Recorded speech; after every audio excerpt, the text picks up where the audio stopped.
My name is Simone Donati from the University of Pisa. There is 3 talks in this session, and the first talk is by Frank Zimmermann from CERN, which is my pleasure to meet, at least virtually, and to give him the word and the channel to give his talk. Thanks, Frank. Thank you very much, Simone, for the kind introduction. It's a pleasure to be here. And I'll try to share my slides. Oops. What's this? Okay, so I was charged with giving an overview of the Accelerator R&D, including sustainability challenges and R&D towards solutions. And I believe I have 30 minutes, or maybe 25. So I will walk you through the topics that I find interesting. So this is the outline. I give a brief historical perspective, and then I highlight 5 key challenges for Accelerator R&D. Then I mention 2 aspects of the European strategy update, results of the latest update of the European strategy for particle physics, the launch of the FCC feasibility study, and the lab director R&D roadmap that was finalized end of last year, just a month ago.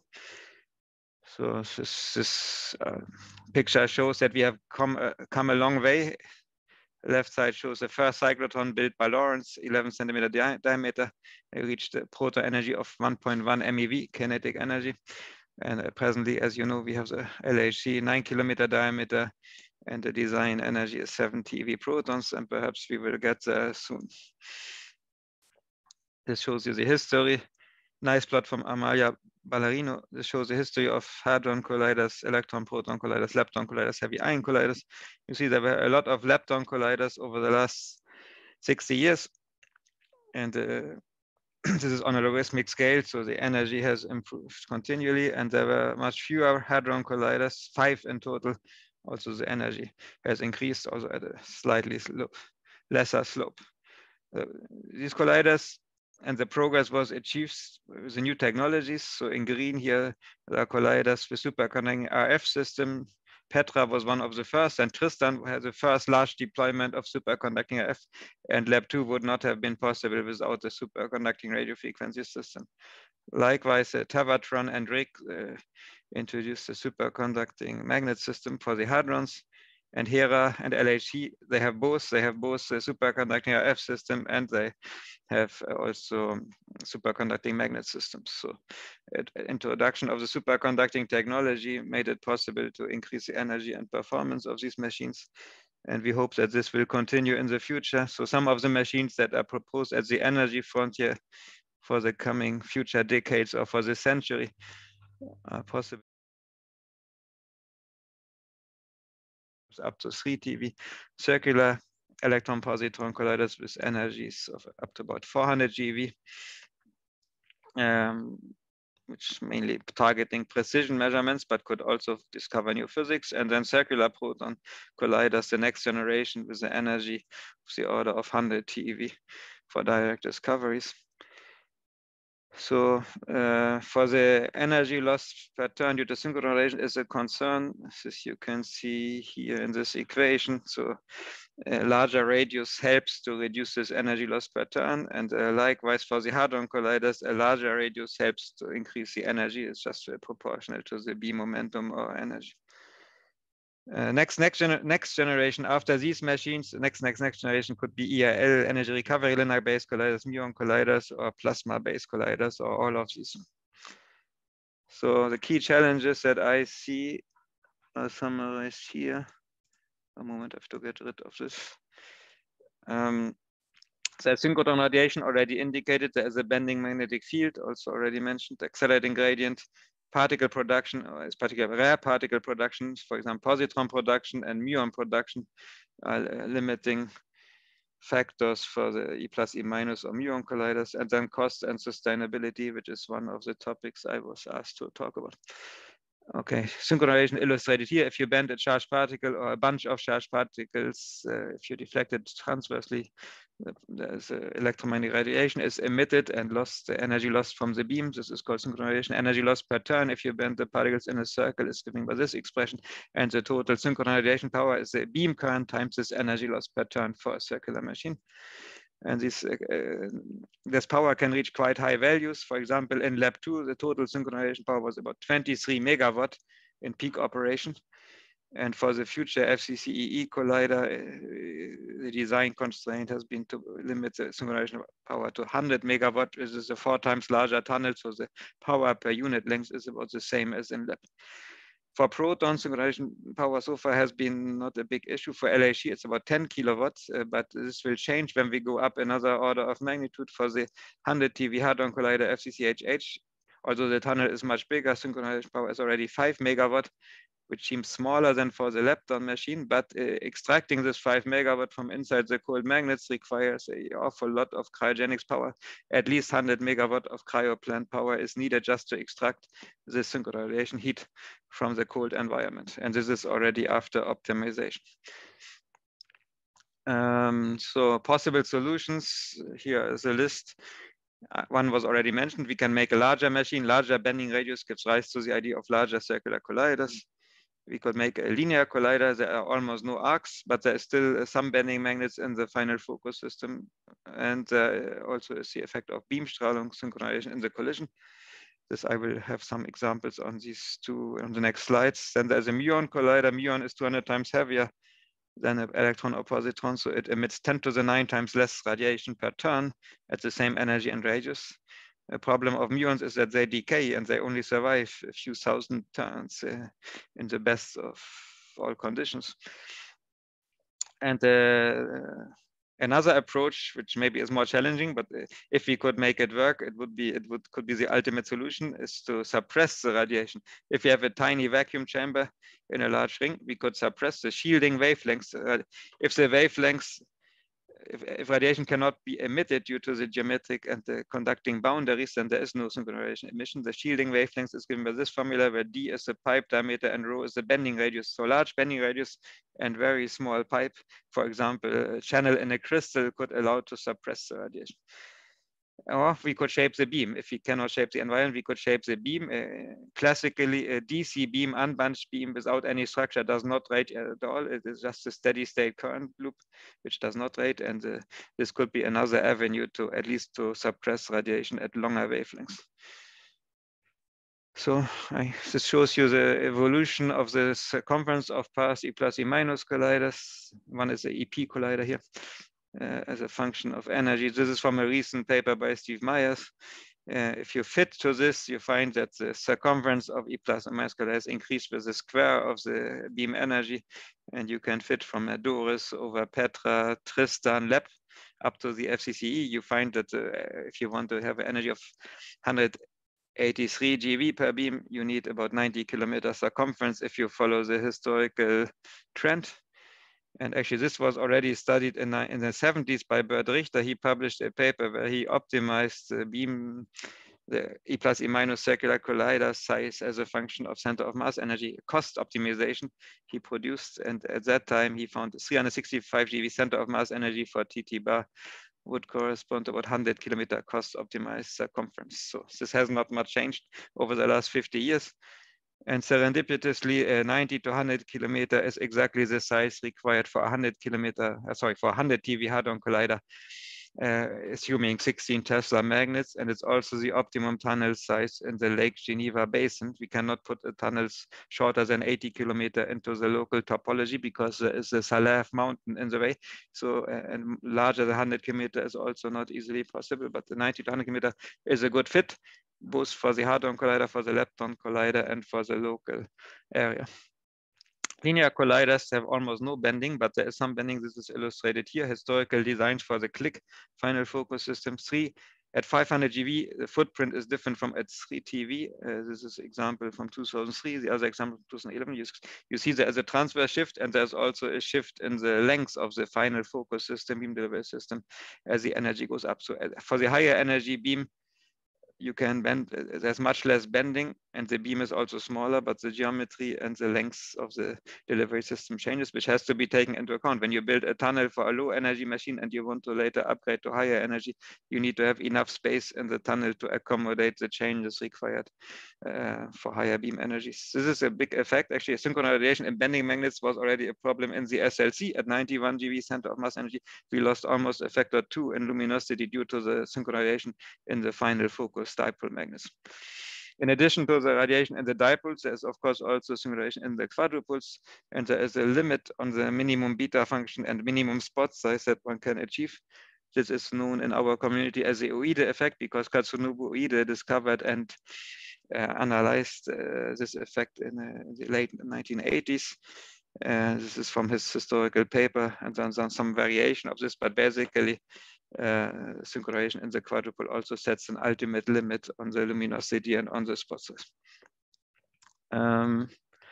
Another even bigger effect is the synchronization in the collision. So for click at 380 GeV center of mass, you still have a nice luminosity spectrum with almost all the events at the design energy, as you can see here in this blue curve. And as a higher energy in the multi-TeV range, a lot of the particles emit beam-Strahlung photons before they make physics scattering events. And this gives rise to a very long energy tail, which goes almost to zero. You have almost 100% energy spread on this logarithmic scale, and only 33% of the total luminosity is within 1% of the target energy. So the higher the energy, the dirtier the E plus E minus machines become. So I turn to challenge number 2, is a bending magnetic field. Here this is a field versus year. At the bottom, the triangles are actually magnets for operating colliders. That's all based on the titanium superconductor Tevatron Hera Rig, operated at 4.2 Kelvin or thereabout. And LHC has a higher field, but the magnets are operated at 1.9 Kelvin, and this represents roughly the limit of what one could achieve with narium titanium. And then there are lots of R&D magnets built over the last 40 years based on narium-3 tin superconductor, and they reach higher fields, but it's quite challenging technology, but one could hope to achieve fields in the order of 15 to 16 Tesla using this narium-3 tin superconductor. And the high luminosity LHC upgrade is based on this narium-3 tin technology. If you look at the critical current density versus field on a log scale, there's one curve here. This is from Florida, our colleagues in Florida. There's one curve which shows the narium titanium, the field of the LHC. This is, as I said, this is about the limit that one can hope to achieve. Narium-3 tin offers more than a factor 2 improvement in the critical current density. And if we want to go beyond, we can look at the high temperature superconductors like Repco or Bismuth 2212, etc. Now, challenge number 3 is exciting gradient. This shows you the progress of superconducting F cavities that were pushed mainly by the Tesla collaboration and then by various projects, including the CBUF, European XFEL, LCLS2, etc. You can see that in single cell, starting from a few megavolt per meter nowadays, we can achieve 30, 40, maybe even 50 megavolt per meter in a superconducting cavity. So there's been great progress, a factor of 10 over 50 years. Now, if you want to go beyond this, there are novel approaches under study and proposed. One is plasma acceleration, which promises 100 gigavolt per meter, so more than a factor, a few thousand higher than the superconducting cavity technology. So this could allow making accelerators very compact. There's this Eupraxia collaboration, which has managed to get onto the S3 roadmap, and they plan to build FEL based on this plasma technology. Challenge number 4 is particle production. This shows positron rates on a log scale for various historical projects. The world record positron rate was set by the SLC positron target with about 6×10⁻12 positrons per second. KKB and super KKB, especially super KKB, are in the similar ballpark. And for the future circular colliders, the rates required are similar to those that were established at SLC or produced for super KKB. If we want to build this linear collider, we need much more positrons, roughly a factor 100 more for the ILC, and for a muon collider based on positrons, there's a factor 10,000 higher positron rate required. This is a significant step up in the positron production. For muons, it's a similar picture. Existing muon facilities, for example, at PSI or JPAC, they produce about about 10 to the 8 muons per second with upgrade plans, so maybe a few 10 to the 9 muons per second. For future collider, for muon collider, we need at least 10 to the 11 muons per second, and the US map scheme needs several 10 to the 13 muons per second. So there's, again, huge factors of improvement needed, about a factor 1,000 for the lemma, Italian lemma scheme, and a factor 100,000 for the US muon scheme. Even the SLC positron target was not trivial. This is a world record target, but it failed after 5 years of operation, and the reason for the failure has not been fully elucidated. You can see here there was an analysis done after the failure with a special facility as Los Alamos. The radiation, the hardness of the target was much reduced over the first 10 millimeter, but exact reason for this hardness reduction has not been resolved. So that's just to say that even achieving the SLC positron rate is by no means completely trivial. For the FCC, we have some collaboration with PSI, a new type of target which will use a high temperature superconductor solenoid to focus positrons produced when an electron hits this production target. And there is a plan to build a test facility which could be tested with the electron beam from the Swiss Well at PSI with a variable beam energy, which could be changed from half a GeV to 6 GeV. And the forecast is that with this HDS solenoid as a so-called adiabatic matching device, one can improve the positron yield maybe by a factor 2 or more than a factor of 2 compared with a conventional target. So this will be quite exciting. We hope to have the results in 2 or 3 years from now. If you want to go to much higher rates, there is a proposal called Gamma Factory, which is advocated by Vita Krasny, which is quite interesting, which is to convert the LHC hadron beam or FCC hadron beam, ion beam, into a frequency converter. If you have a partially stripped heavy ion beam in the LHC or in the FCC and you excite electronic transitions with a laser, then when the excitation decays, you get a photon emission with a double Lorentz boost. So it goes with 4 gamma square times the laser frequency, the frequency of the emitted photons. And this allows to produce very intense X-ray bursts or gamma bursts with energies, photon energies up to a few hundred MeV. And the first demonstration experiments were done in 2018, a lead plus 81 beam with a lead ions with 1 electron attached to them was accelerated in the LHC and had a lifetime of about 30 hours at top energy. This was an important proof of principle experiment which shows that these beams can be produced and can be stored in the LHC. The next step will be to have an interaction between these beams and a laser to see if the predicted photon flashes, gamma flashes, can be achieved. So on paper, one could hope to achieve 10 to the 16 to 10 to the 17 positrons per second, or of the order of 10 to the 11 or 10 to the 12 muons per second. This would be sufficient for all the proposed future applications. So this is quite interesting. Challenge number 5 is cost and sustainability. This is a nice plot for the CERN facilities. Specific costs were the center of mass energy of all the CERN, large CERN accelerators. And you can see that the total costs increased with less than 1/3 of the power of the center of mass energy. This was, of course, achieved due to a new concept and new technologies. For example, going from the PS and SPS to the ISR, there was the concept of the collider, and then you had anti-proton production, you had superconducting F, and you had the superconducting magnet. So we need new technologies to follow this historical trend. Now I come to the European Strategy Update 2020. One of the high priority future initiatives, actually the number 1 listed there is shown here. Electron positron Higgs factory is the highest priority next collider in Europe. And the European particle physics community has the ambition to operate a proton-proton collider at the highest achievable energy. And there is a request to study the technical and financial feasibility of a future hadron collider at CERN with a center of mass energy of at least 100 TeV and with an electron positron Higgs and electron weak factory as a possible first stage. And this should include a study of infrastructure, etc., and also financing and operation models. So this has resulted 1 year later in the launch of this Future Circular Collider feasibility study by CERN Council in summer 2021.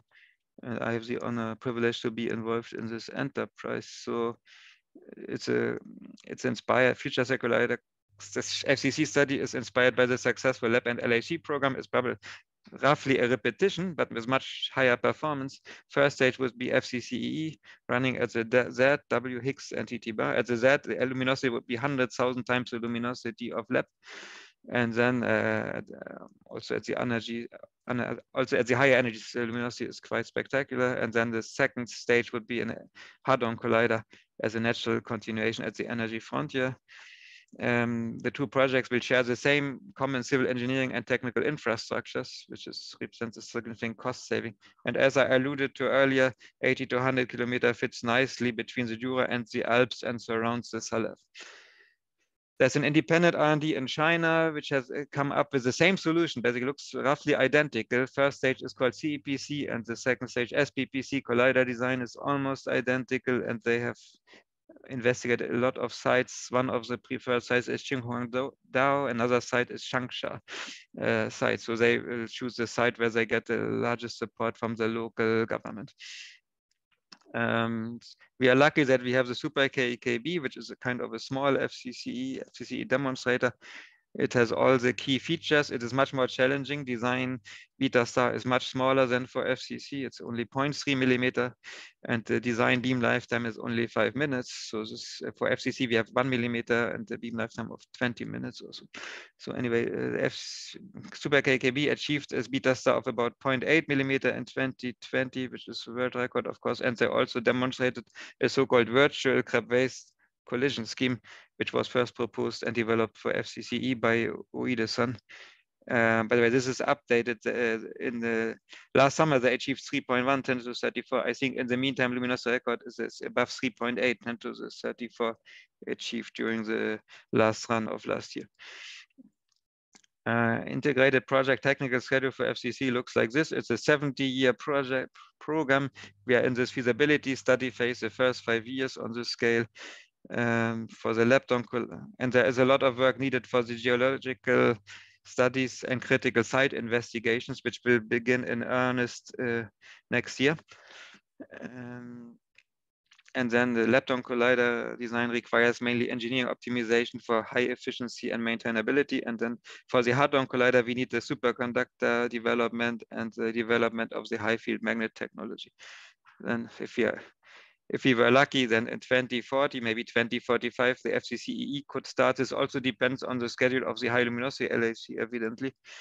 And then after 15-year E plus E minus for this program, there would be a 7 to 10 year stop to install the hadron collider, which could then start operation in 65 or maybe 2070.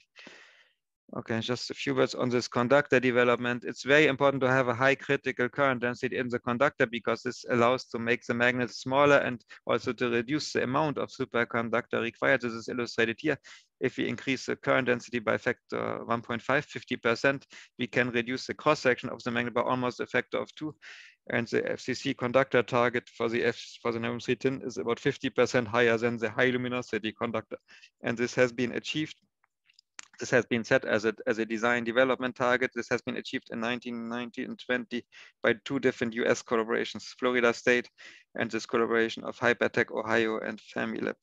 They add certain elements like hafnium or zirconium oxide as artificial pinning centers to the Nobel-3 tin to make the flux tube stick and not move while the current is ramped. And this allows to achieve a higher field and a higher density. There's this worldwide collaboration, and we profit from previous activities on the ITER and the fusion projects. There are 4 different possible magnet designs for high fields, and in Europe they are studied respectively by INFN, CA, CMAT, and PSI, and there's a parallel program in the US with Berkeley looking at the canted cosine theta, the same as PSI, and Fermilab looking at cosine theta, just like the INFN. US achieved at Fermilab in 2020, they achieved a world record field of 14.5 Tesla in an accelerator type magnet. But also at CERN, Fresca 2, also with a large aperture, achieved 14.6 Tesla not so long ago. And the exploratory coil, racetrack model coil, achieved 16.5 Tesla without aperture, so with no Nobel-3 tin. At least it shows that the conductor can withstand a field of 16.5 Tesla. Also last year, there was a big news from the fusion project. MIT built a 10-ton magnet, which based on high-temperature superconductor, which achieved a field of 20 Tesla. This is quite exciting, and that might pave a way for us to go to higher fields and maybe to have more economical magnets. Okay, ongoing work for FCC is the site optimization. There are lots of constraints indicated here. The water reserves, natural protection areas, highly urbanized regions, very high mountains, etc. They're all excluded. All red areas are excluded. Only some blue areas are left. So we had a team working for several years on the site optimization. The result is that we have a new site, new layout, 91 kilometers circumference with 8 surface sites with perfect symmetry and perfect superperiodicity, which would allow for either 2 or 4 experimental insertions. Luminosity versus cost is good, and also luminosity versus electricity consumption is excellent over the entire operation range from the Z to the TT bar. This is luminosity versus wall plug power, and up to 400 GeV. FCCE is by far the most sustainable machine compared to all other proposals. You see, at high energy linear colliders are better, even higher energies muon colliders are expected to be the best. This is power consumption at CERN, present and forecast. So there's typically all of CERN use about 1.3 gigawatt hour per year. So the average FCCE is roughly similar to what the present CERN site is consuming. We try to improve the efficiency. There are different ways forward, more efficient RF power sources, more efficient supercavities, 2-in-1 magnets to save half the magnet power, and also possible HTS quadrupoles and sextupoles for the FCCE. Now I come to the last topic here, which is the European Lab Director Accelerator R&D roadmap. This followed up on a second recommendation from the European strategy, which asked for more accelerator R&D in these 5 fields: high field magnets, which already are synergetic with FCC, plasma laser acceleration, RF structures, muon beams, and energy recovery Linux. So there were 5 expert panels created. This is one of the outcomes for the high field magnets. You see the horizontal force increases versus magnetic field. This is quite challenging to handle these enormous forces inside the coils. The magnet program for the next 5 years foresees to increase by far largely the amount of 9.3 tin magnets produced robust at 12 Tesla fields, 11 to 12 Tesla, and push the fields towards 16 Tesla, and then explore the high temperature superconductors with up to 20 Tesla field. And then the next step would be to expand the production at the 16 Tesla level. This would be in about 10 years from now. Plasma excitation as accelerator is very small. You can excite a plasma with a laser pulse. This creates a bubble with a few tenths of micron diameter, and in this bubble you can excite electrons.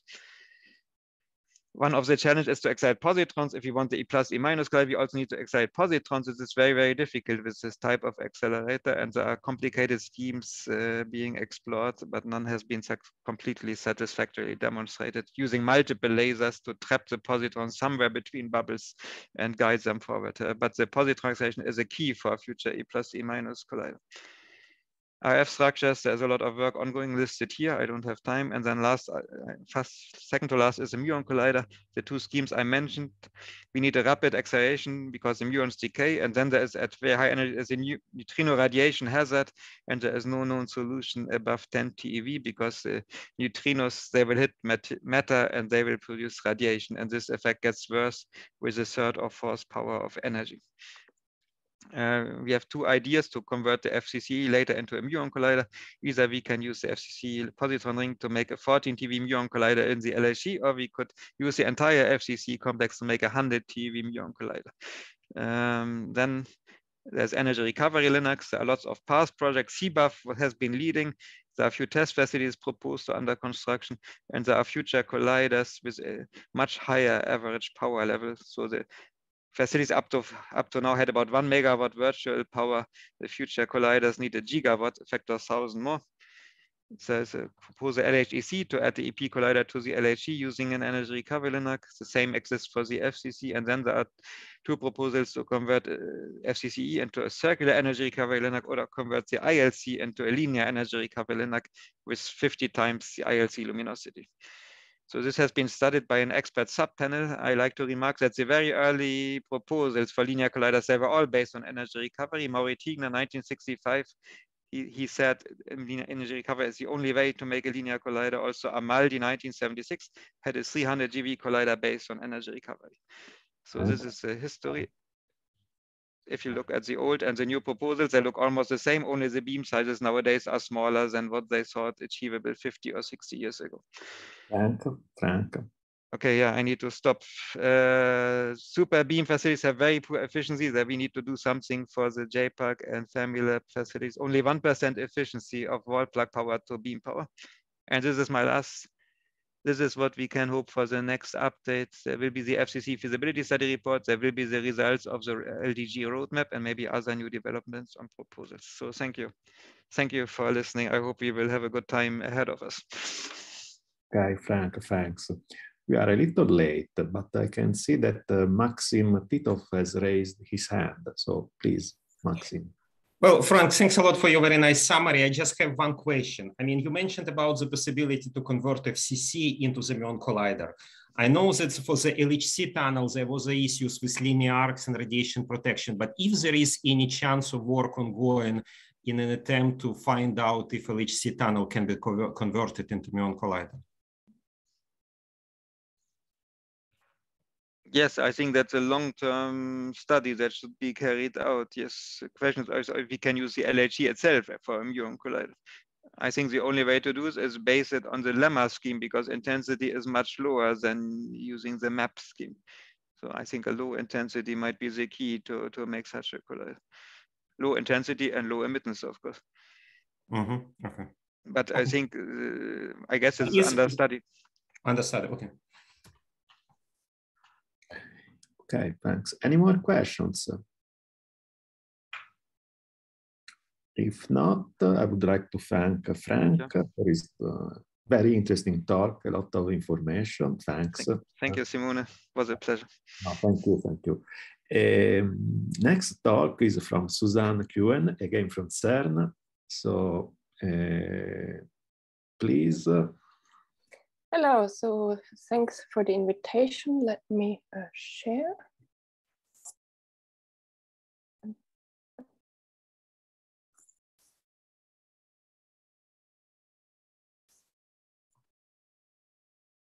Okay, I hope you see now in full screen.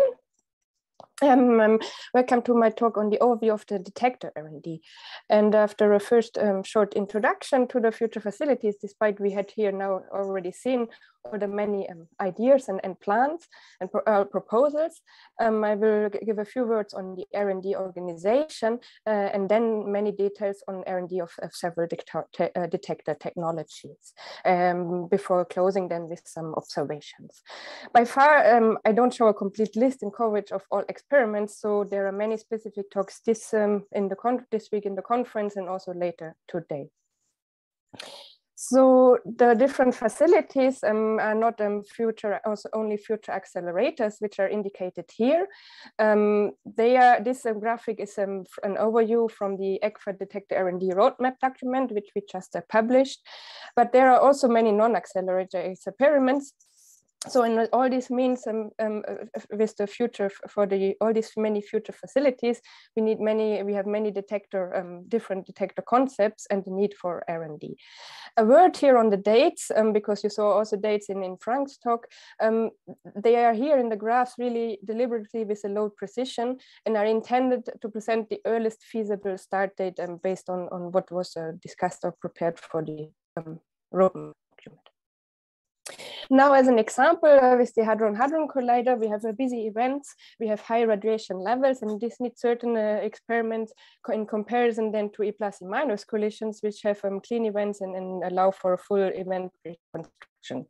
So for all these various proposed experiments, the detector R&D is essential and also is quite a manifold. So looking a bit in the past, what was done here? So from 1986, a vigorous CERN program was set up with a proper funding to then have really the R&D for all the LHC experiments. And it also led with the Detector Research Development Committee to a real organizational structure. At the moment, there are several processes ongoing to organize the detector R&D. So there are the technology-oriented R&D collaboration operations, just to name here a few. And there is also in the US, there was the process of the basic research needs, which was published in 2019, and the SNOMAS process is ongoing. 2 programs at the moment running is the CERN EP R&D program and also AIDA Innova with some work packages in operation since last year. And we have put together the ECFA detector R&D roadmap with many details on also the organization. Very important is that the detector readiness should not be the determining factor for the future in particle physics. And what we have in the roadmap put together is mandated, ECFA was mandated by the European strategy to develop by the community a balanced detector, a document to balance the detector R&D efforts in Europe.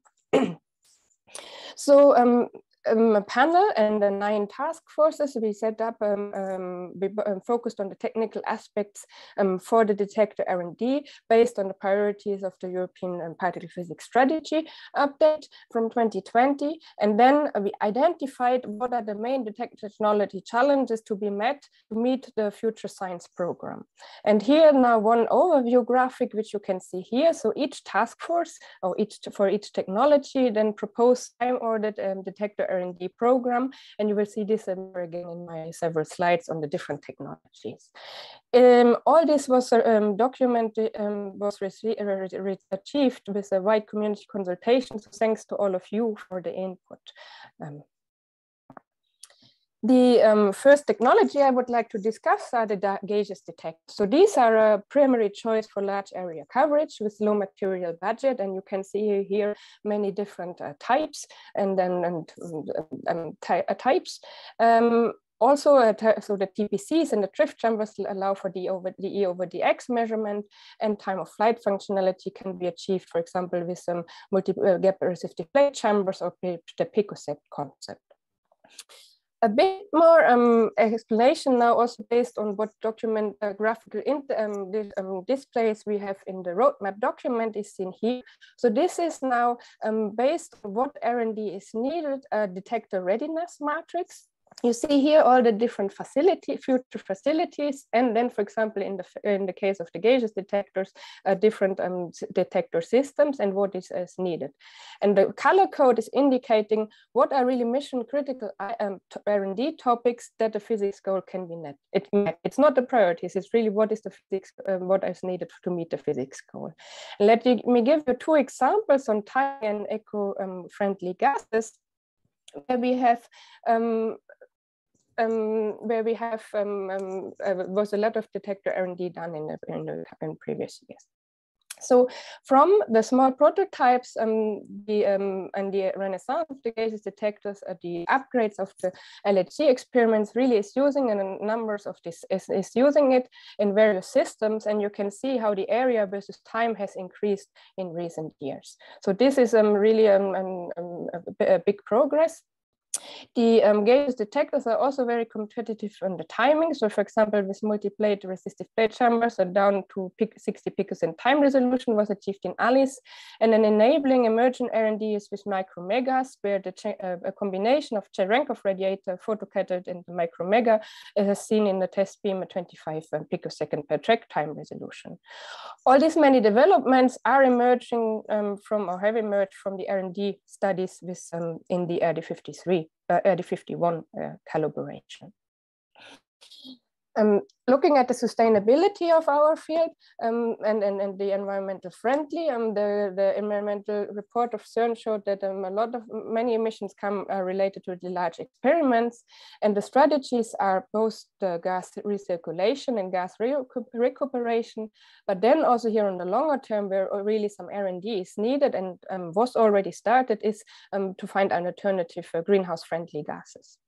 So with a low greenhouse potential, warming potential. So industry has developed further new gases, eco-friendly gases for refrigerants, but now the challenge is what are the ionization properties in particle detection, and here more R&D is needed. This brings me to these themes. So now a little bit better to see the detector research and development themes which we put together, which really then indicate what R&D is needed. And I mentioned already here with my examples, some of them. You see it with the arrow that this is that there are several time winds, and the faded region means this is the time needed from completion of R&D until it's in an experiment at a given facility ready. And with the dots, we see also some. So for example, we have here the environmental gases detectors are both needed in high LUMI, in then in Bell, EIC, and then in electron and also in proton machines. Another field are the liquid detectors. So this technology is used in many large scale and many small scale experiments. You see them here in an overview, grouped by their technology, their precision measurement strategy. And what is here important is it doesn't mean that for the themes what is needed that they finish in 2035. It's just a very rapidly developing field, so that it's not yet clear what is then needed. Important is to increase the spatial and energy resolution. And since these are very small signals and rare signals in the underground dark matter experiments, the liquid detectors need to have a noise reduction and also improved properties for the targets to reduce the background. So one example, what was a significant detector R&D is that the target doping and purification was here significantly improved for argon in the ARIA facility. And also radon distillation columns, for example, here for xenon and tons, are in place to clean pipes, cables, and cryogenic system to get the background lower. The third big technology are the solid state detectors. And in this overview chart, you see the development from the 1980s to nowadays, where many different technologies for particle tracking have been developed over the last 4 decades. So the silicon strips, the pixels, the CMOS maps, and then the fast timing detectors. And remarkably is that the instrumented areas have increased by a factor of 10, while then the channels by a factor of 100. And nowadays, more and more, the silicon state detectors are also used in calorimetry and time. So this brings several new challenges, and I have the full detector readiness matrix in the spare slides. Let me give you here some of the key challenges. So the vertex detectors need a low mass and high resolution, but then also low power and high radiation hardness depending on the future facility. If we go a little bit more out from the collision point, the affordable sensors, the sensors have to be affordable and low power, and then in calorimetry, they are large area and have a needed granularity. And last but not least, the detectors should also have ultra fast timing. And then all this needs to be put together with electronics, mechanics, and services, which is also indicated here in these 4 themes, which I give 2 of them in more detail in the next slides. A key point is to develop further the monolithic sensors, so combining the sensing and the readout elements, and it was already readout elements. Looking, for example, for FCCEE in a vertex detector, we would aim for a spatial resolution of 3 micrometer per layer. And one example where it was achieved on a small scale with Mimosa is here in the beam test on this device. The low mass is also with really only 0.05%. Radiation length an essential part. And for CMOS maps, the ALICE ITS 3 proposal is going already in this direction. So the aim here is, or the proposal is to have 3 fully cylindrical sized layers as indicated here, based on curved ultra-thin sensors.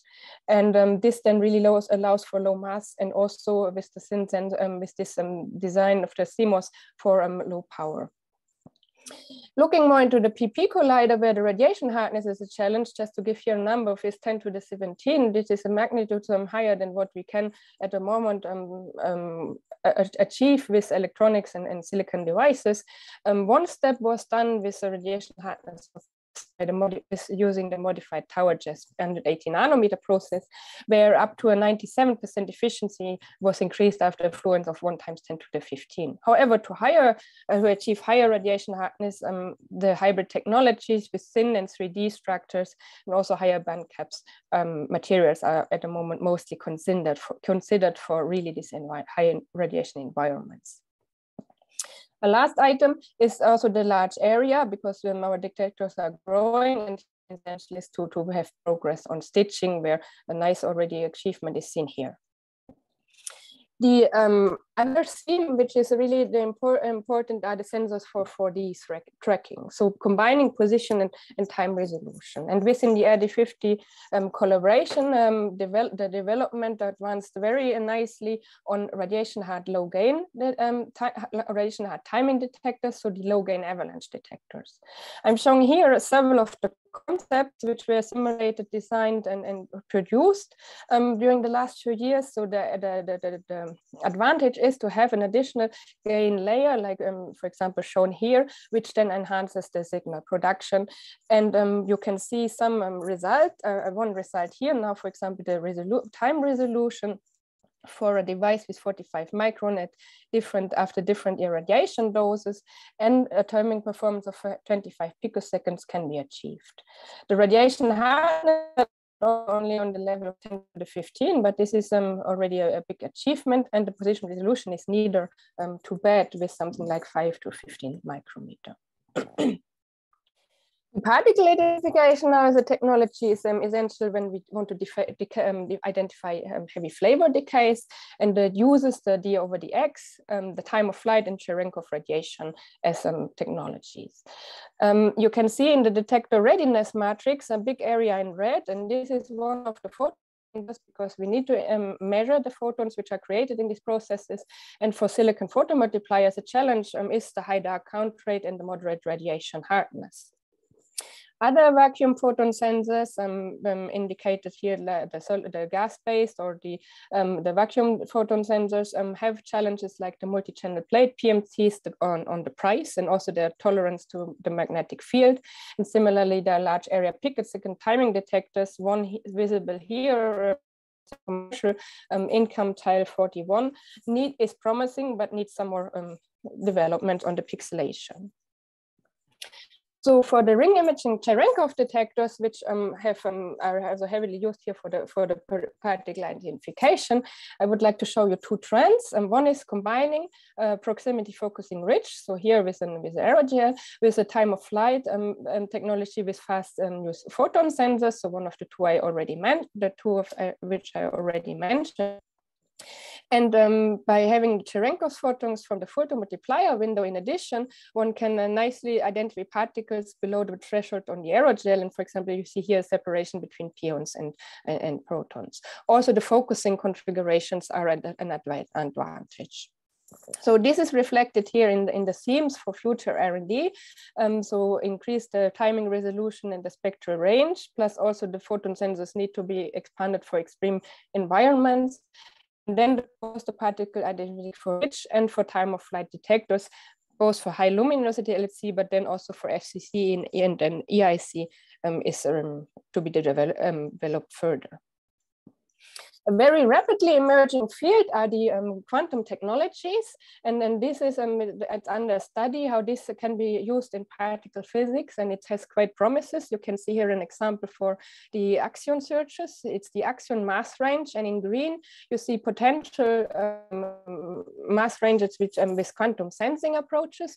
So several of many different sensor technologies like interferometer, magnetic resonance, microwave cavities are investigated, and several initiatives have started.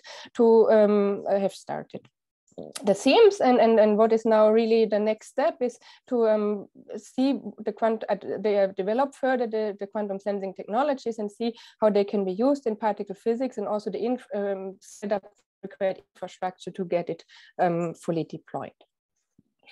The detector R&D in calorimetry now has really a particularly long lead time due to the duration from a small prototype to a larger to then a full installation. And There important is the enhancement of the electromagnetic energy and timing resolution, mostly relevant for LS and LHCb very in the near future. Two examples of successful R&D is first for the LS4, you can see here with the Alpide CMOS, so a silicon tungsten electromagnetic calorimeter prototype where a good energy resolution is found. And also recently in Calais, measurements were done on a test beam where really the culmination of 10 years of prototyping led to these nice results on the energy distribution on the silicon tungsten layer calorimeter.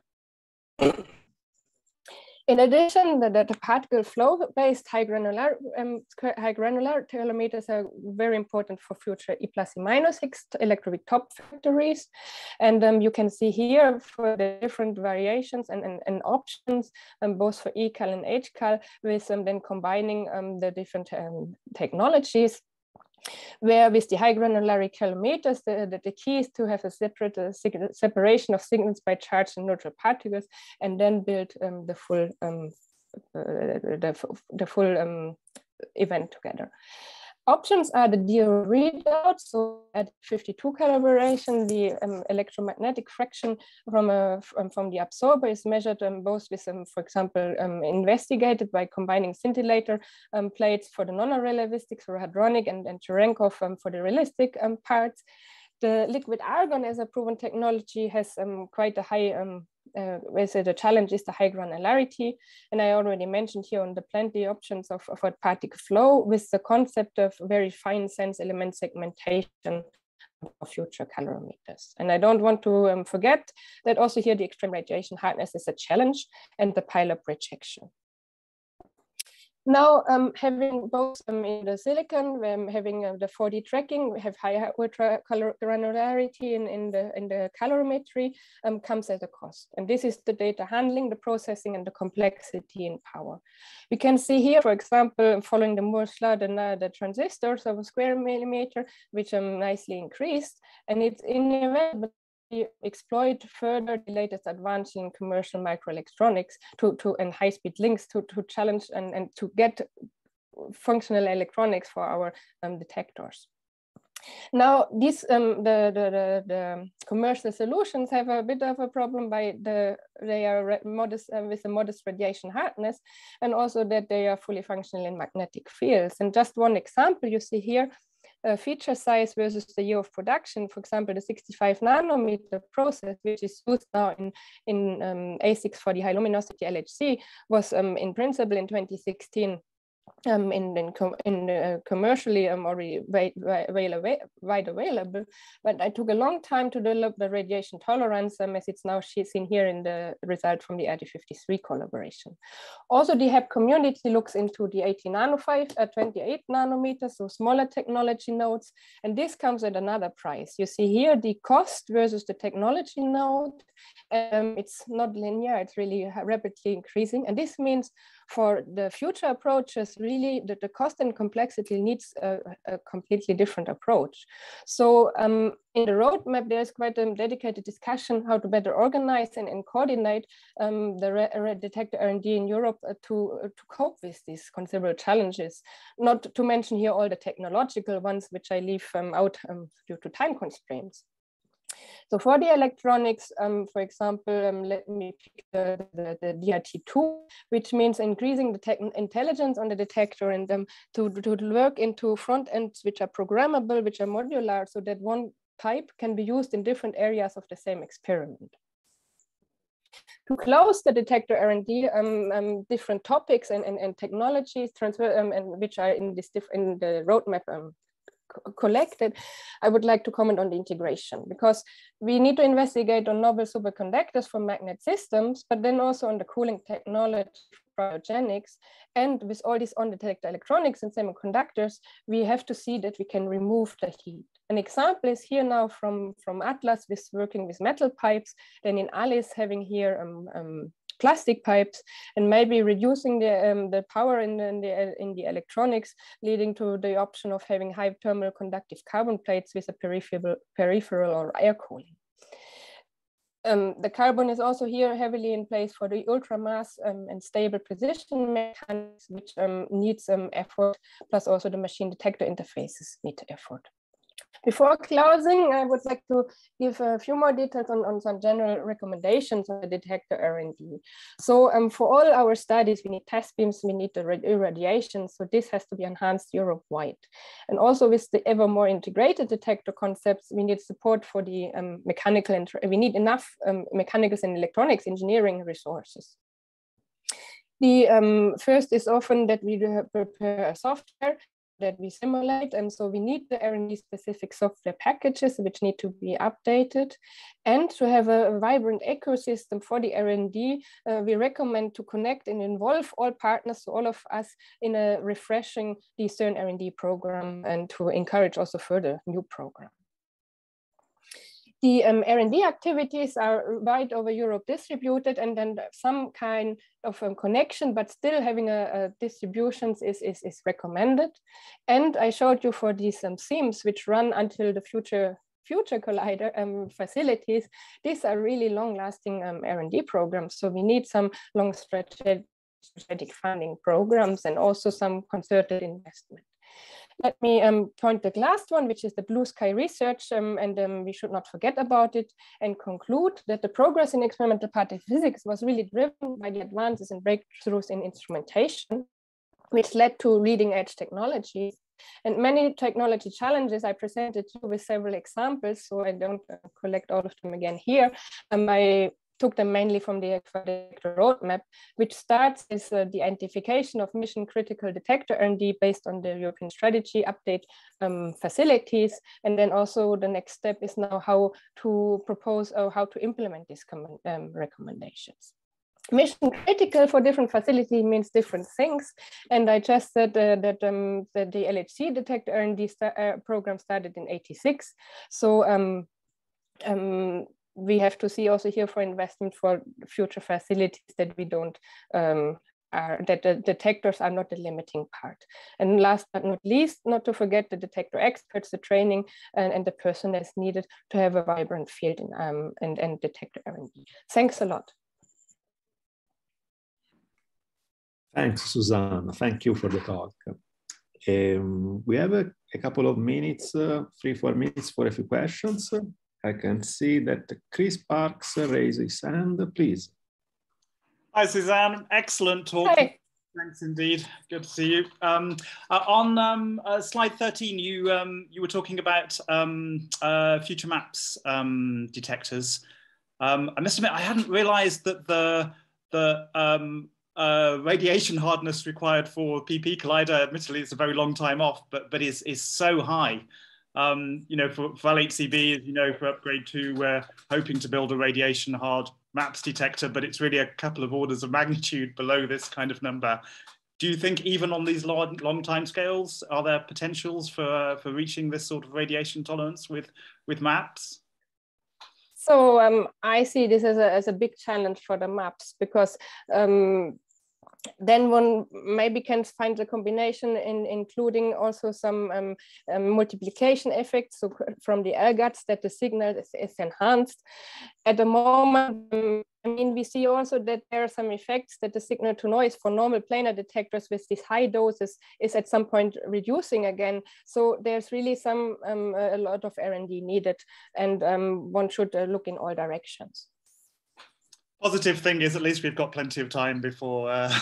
Yeah, but we also should see just to have an irradiation source or facility to get to these doses, we don't have at the moment.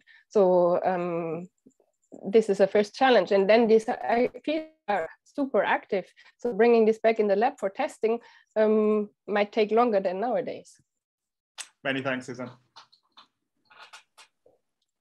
Okay, thanks. Any more questions? Any more hands? Anything?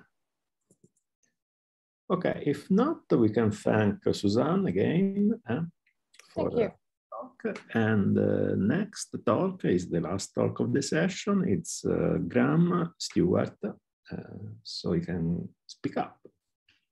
Yeah, thanks very much. Thanks to the organizers for the invitation to give this talk. So let's see if I can just do the usual Zoom jiggery pokery to get the slides up. Hopefully you can see them now in full screen. Okay, I assume so. So yeah, let me start. So it's my pleasure to talk about software and computing R&D as part of the Lepton Photon conference this year. So let's get started with some motivations, of course, about what the mission is in particle physics. You know, we're still exploiting the Higgs for both standard model and beyond the standard model physics. Definitely very interesting work going on in the flavor sector, shedding light on matter, antimatter asymmetry.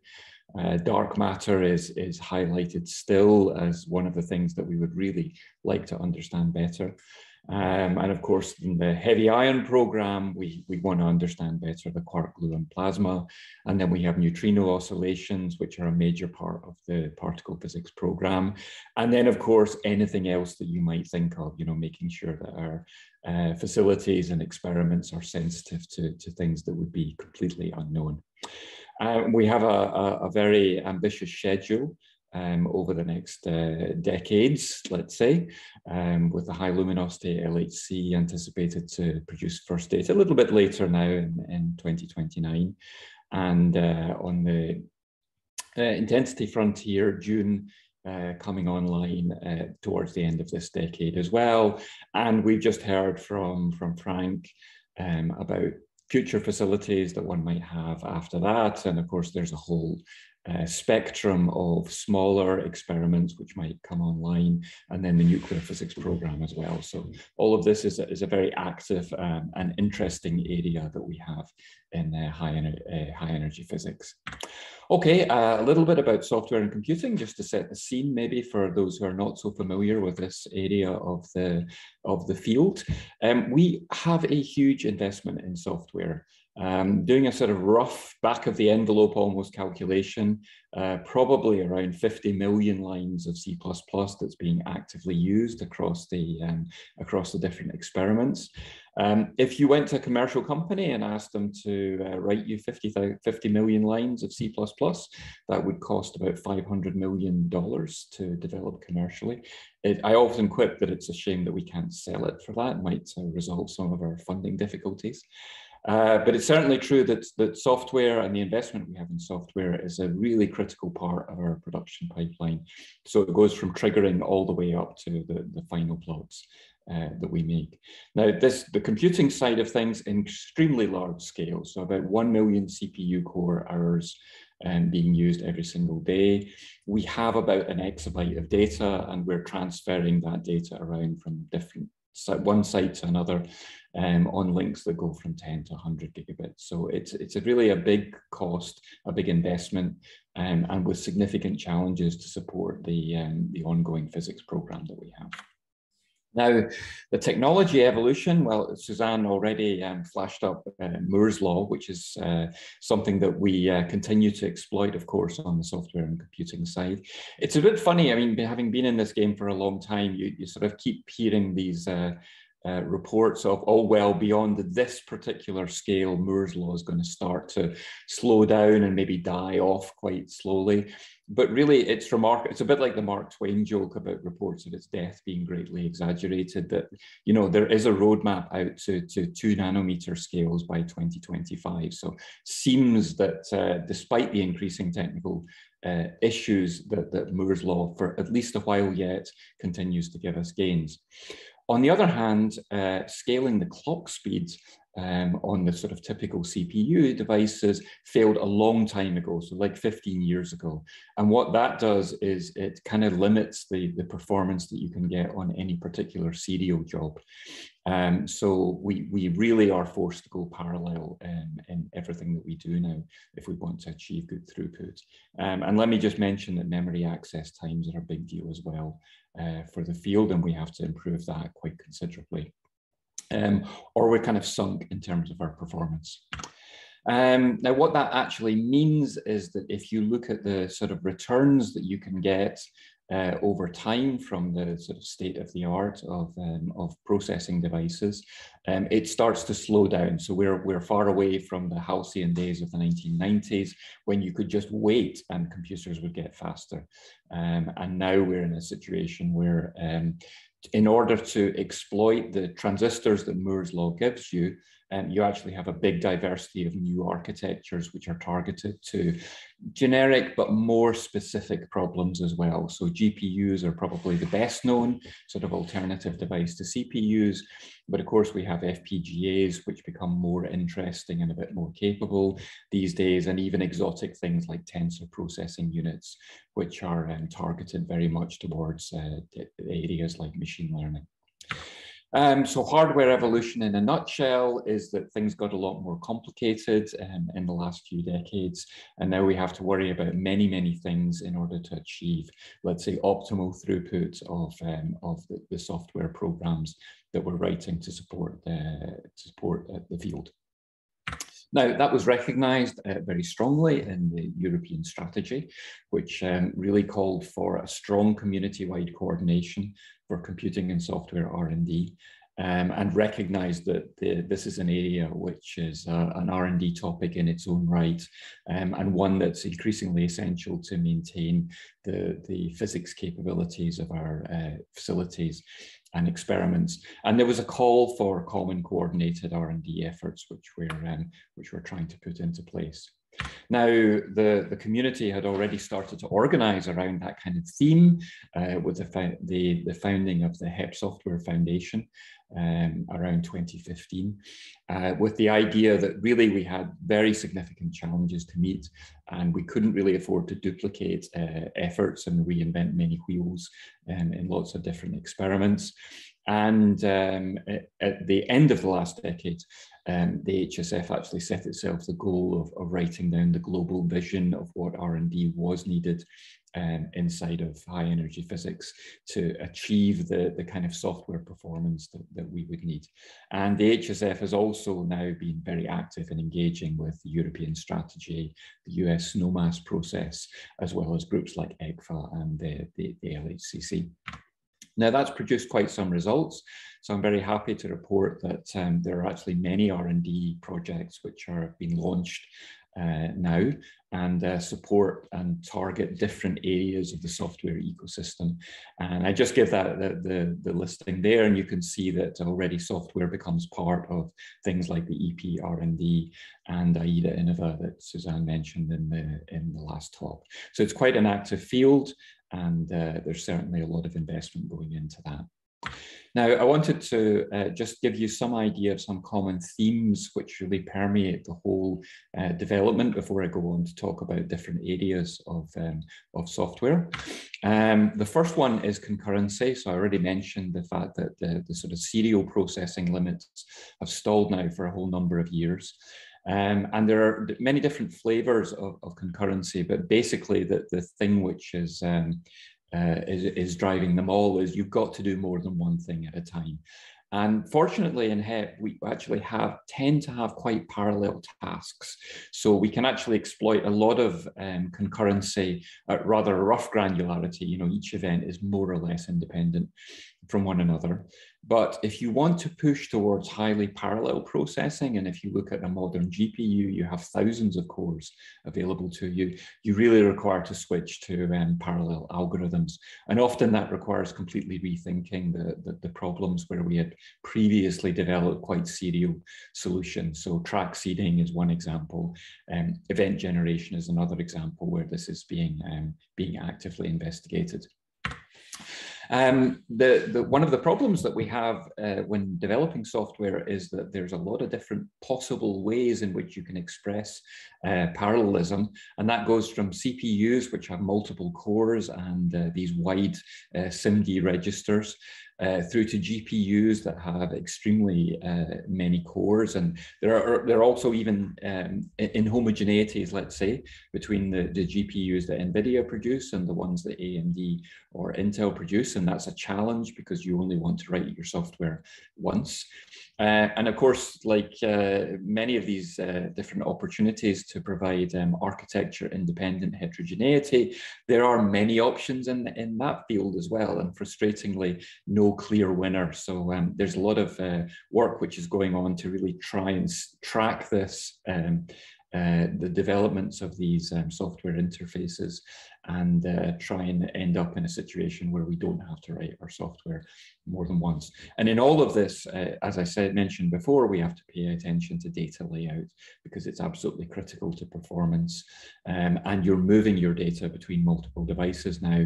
So ideally, you don't want to have to change the layout of the data, but sometimes the characteristics of the device force you to do that, and you have to make sure that you do that in such a way as you hide the latency of the data transfers. Now, lastly, as a common theme, I really had to mention machine learning. It's been a long time since I reviewed any grant proposal which didn't mention machine learning. This, of course, has been used for many years inside of high energy physics. But with the advent of deep learning in the last decade, it's really expanded the area of applicability, and all the way from the Higgs discovery, which you see some of the numbers up there in the table on the top right, through to modern techniques like graph neural networks. This has been used and actually is developed inside of high energy physics as well. Graph neural networks are one area where we have a lot of R&D in our field. You can generalize machine learning and even say that what one wants to do is make all of our computing differentiable, and that certainly offers a lot of interesting possibilities for the future of really designing end-to-end pipelines of very efficient aspects of software, all the way up to using machine learning, for instance, for actually designing the optimal layout for the detector. So those are some of the common themes that we have, but let's go on to have a look at the different software areas inside of high energy physics and identify some of the main lines of R&D which are going on inside there. So let me start with computing. Of course, the largest scales of HEP computing are dominated by the LHC experiments, as I already mentioned. And here, consolidating to a sort of, let's say, common scientific infrastructure is actually really useful for scaling and sustainability. So we have, for instance, projects like Rusio, which came out of high energy physics, Atlas specifically, which is being adopted more widely inside of HEP, but even outside of high energy physics, this is a solution which is appropriate for other sciences as well. And there's a lot of infrastructure R&D which goes on to help the sites to deliver computing at the kind of scales that we need for high luminosity LHC and beyond. And also a lot of R&D has to go on to be able to use non-HEP specific facilities like high performance computing. And I'll even mention a bit later on that there's some speculation that we might want specialist analysis facilities by the time of high luminosity to improve specifically our analysis throughput. Okay, so that's the computing side of things. Let's go sort of more on the software side. So we start with event generators, because this is, of course, the first step of all simulation. Now, in LHC Run 1, these were all leading order generators, and there wasn't very much contribution to the overall CPU budget. But increasingly, because of our precision physics program, of course, we need to have higher order generators. And these are very commonly used inside of Atlas and CMS and the other experiments as well. There's quite an interesting sociological problem actually in the generators area, because it's not just a combination of physics and technical challenges, but also the generators are written by our theory colleagues in relatively small teams with not a huge amount of career incentive to improve the computing performance for the experiments. So this is something that inside of the HSF, we've been working to get increasing recognition for this issue specifically towards event generators. And there's very good reasons for doing that. I mean, if you just look at the electroweak measurements, you can see that a lot of the errors in electroweak measurements are actually come from the theory side. And with the increasing use of leading order generators, this actually starts to show up quite significantly in the CPU accounting budgets of the big experiments. So how do you improve the performance of event generators? Well, one area that causes particular pain for us is negative weights, because these are very expensive because they need to be simulated and reconstructed, but they heavily dilute the statistical power of the measurements that we get from the generators. So one approach you can do here is incorporate different matching schemes to reduce the negative weight fraction.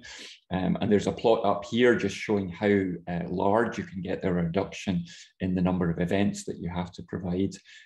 That's this number in brackets here, whereby reducing the negative weight fraction, you can have significant reductions in the amount of events that you have to run through the chain for a specific process, specific statistical power. There are also things that you can do with the negative weights where you can resample, and that helps to improve the CPU budget for these rather expensive processes. Now, one of the other things which is a big deal for event generators is that the matrix element calculations are quite suitable for parallel architectures like GPUs and SIMD processing on CPUs.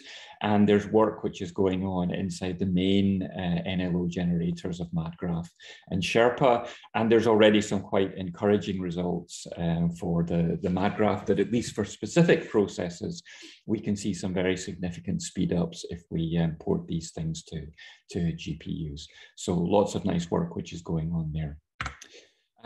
Let's turn to the next step in the chain, which is detector simulation, because this is a major consumer of LHC grid resources today for a lot of the experiments. And the goal here is that we get the simulation faster, but with minimal loss of accuracy. Now, people have used faster simulation technique, and by that I mean things which are not particle transport for a long time, things like frozen showers or parametric responses. And there's a lot of expertise here, and the key point is deciding when have I got something that's actually good enough for physics. This is an area where machine learning is particularly appropriate. One usually targets the calorimeter simulations, which are the most expensive thing when you do particle tracking. There are lots of different types of networks which you can investigate.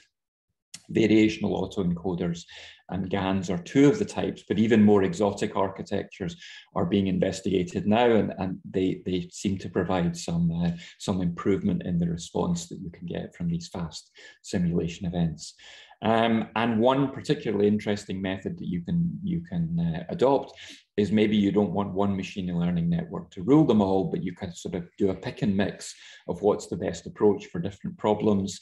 And in Atlas, we have the new ATLFAST-3 simulation that combines the traditional parametric and the machine learning approaches, and that produces some significant improvements in the fast simulation that we have.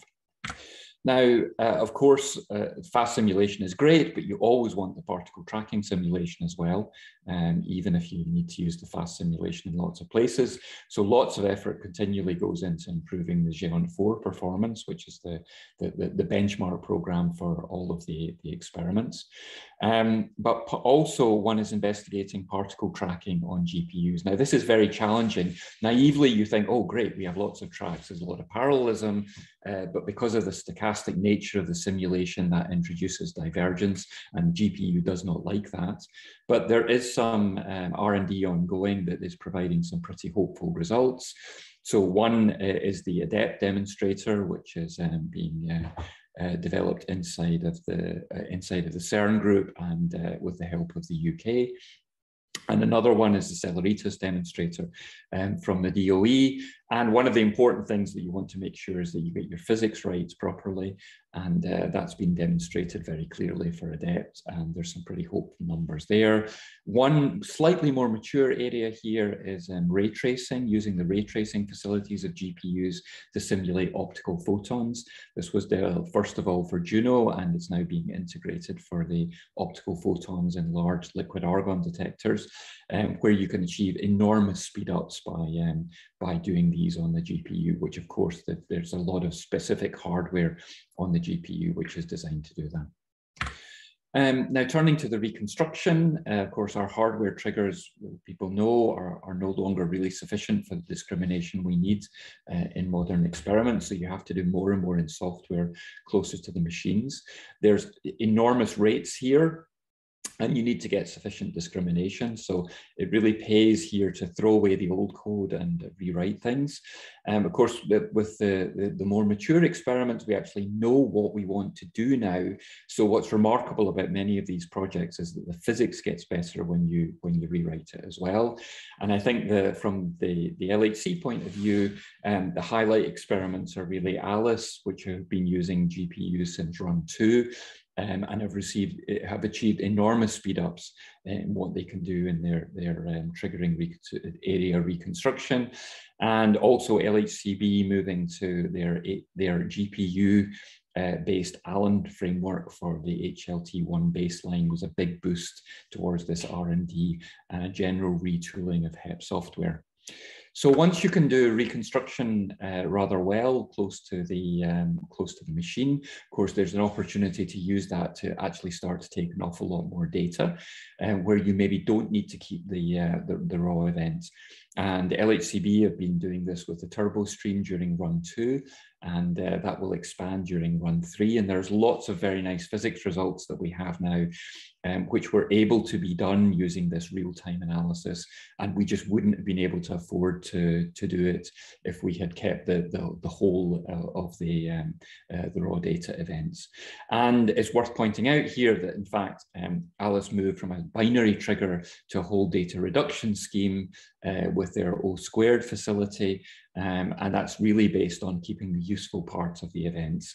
And Atlas and CMS, although they're at a different working point in terms of physics, also have schemes available where you have special handling where you can't afford to keep the raw event.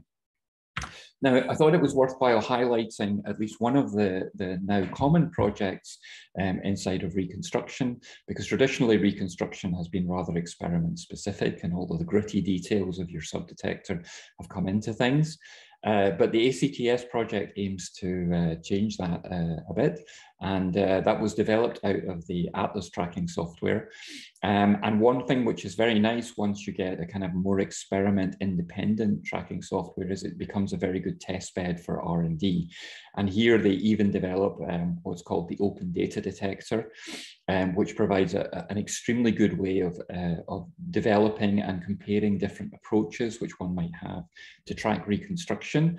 And that gives you a very nice test bed for trying out new things like graph neural networks, which is in the middle plot there.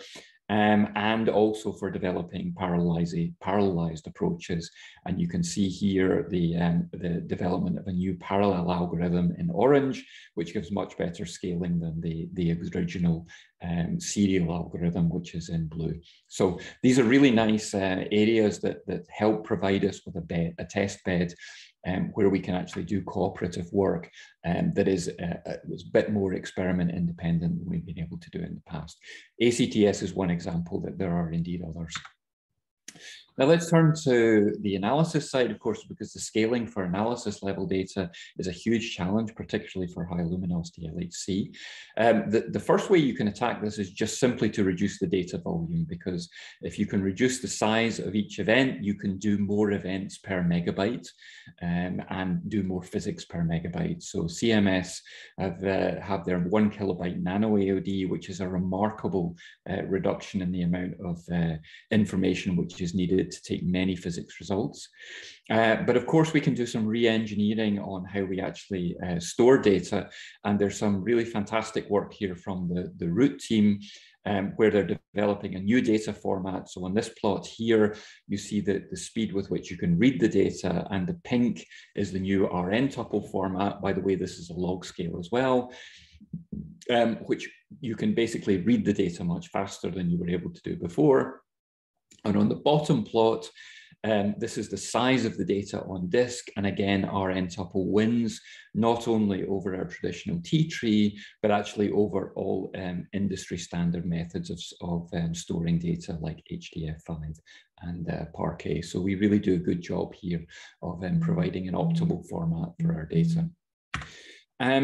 One of the other interesting areas of R&D in analysis is about ergonomics and scaling.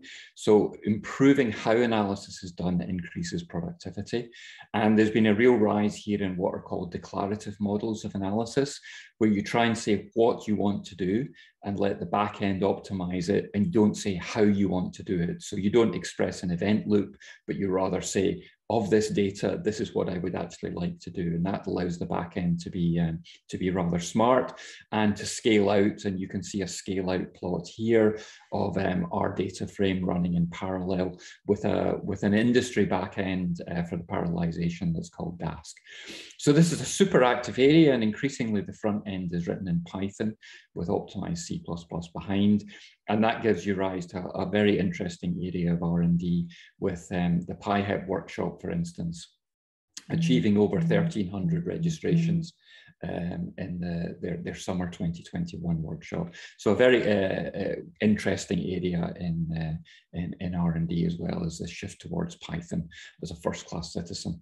Now you can put all of that together, so I thought we'll just flash this up, and I'm running short of time now, that you want to really run what Iris Hep are calling an analysis grand challenge, where you make an end-to-end test of everything from reading the data, running it through a specific facility, which might be dedicated towards analysis, getting the final histograms and results out, but making sure that that analysis is also reusable and preservable.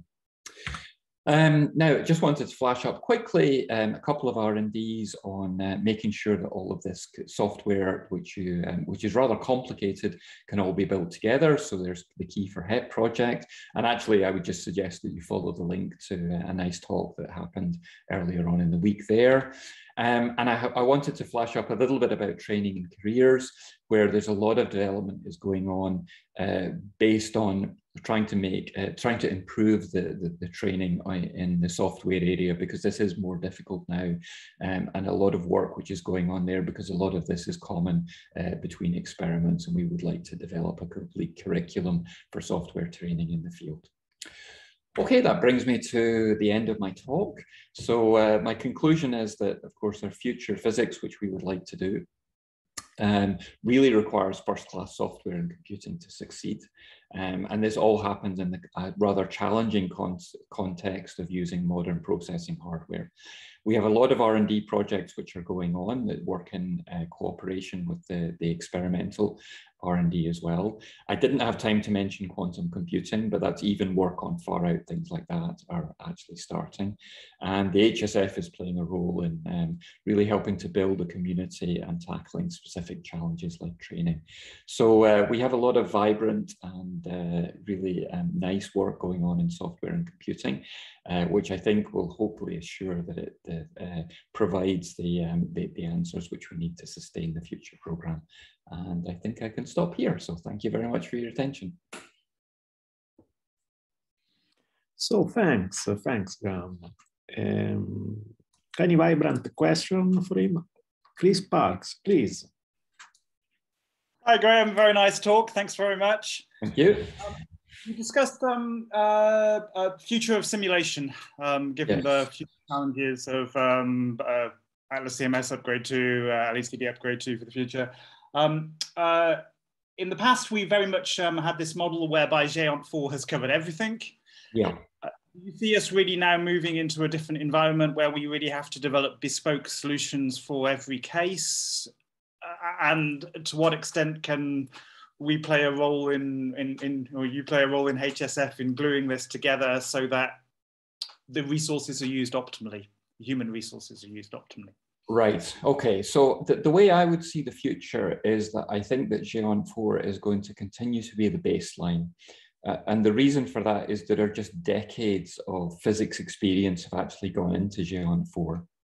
But what we would like to do is speed up the bits which are slow. And that's done through these projects where you try and take the most expensive piece and run it on a GPU. And you would still do particle tracking there. But you're also right that traditionally fast simulation has been very experiment specific. So one of the things which we're trying to do is, let's say, develop fast simulation techniques which are flexible and can be easily applied to different experiments and different detectors. So I think we're getting to possibly to the stage of maturity with machine learning that we are learning how to do that. I think the thing which is hopeful there is that when you look at the ML problems that industry tackles, like image recognition, whatnot, the different problems, you don't want to retrain the network entirely. So there's a lot of R&D which is going on now into fast retrainable networks and trying to learn what generalizes properly. So I think there is, I can't swear that it's going to work, but I think that there is some opportunity there to investigate techniques where you would be able to take a machine learning model and retrain it.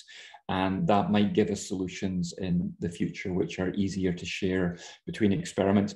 And that's kind of important as well for future detectors where you would want to develop fast simulation as part of your detector R&D pipeline. So you want high quality events. You might need an awful lot of them quickly. So you would want to use fast simulation, but on, let's say, different detector layout opportunities. Thanks again, Graeme. Very nice talk. Thanks. I can see that we have Matteo Palutan.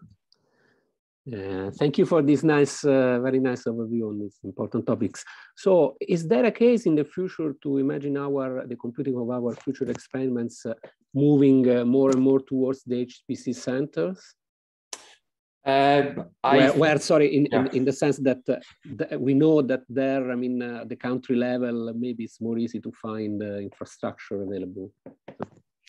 Yeah, I think this is a transition that's on the way, actually, Matteo. I think we do use HPCs more and more. One of the problems with HPCs is that they're all a bit like unicorns. Everyone is slightly different. And we want to try and, we talk to the HPC bodies and we try and develop interfaces, let's say, which can be more generically used on different HPCs. Maybe that's a little bit easier in Europe, actually, because we have organizations like EuroHPC and PRACE that help coordinate access.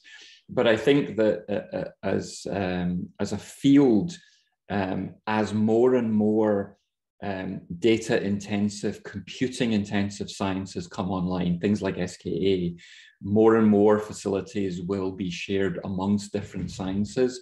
And I think HPCs will indeed be part of the solution that we adopt in the future. HPCs, of course, are extremely keen on accelerated architectures. So I think that's one of the reasons why we want to push in the field for also more porting of our software to different architectures like GPUs that will enable us to exploit those machines more effectively. Thank you. Thanks. I can see that Marco raised his hand. Yeah, I would like to follow up there. So we've got, of course, also enormous computer resources close to the experiments. Yeah. In terms of sustainability, it would be great to use those flat out and not just for data acquisition.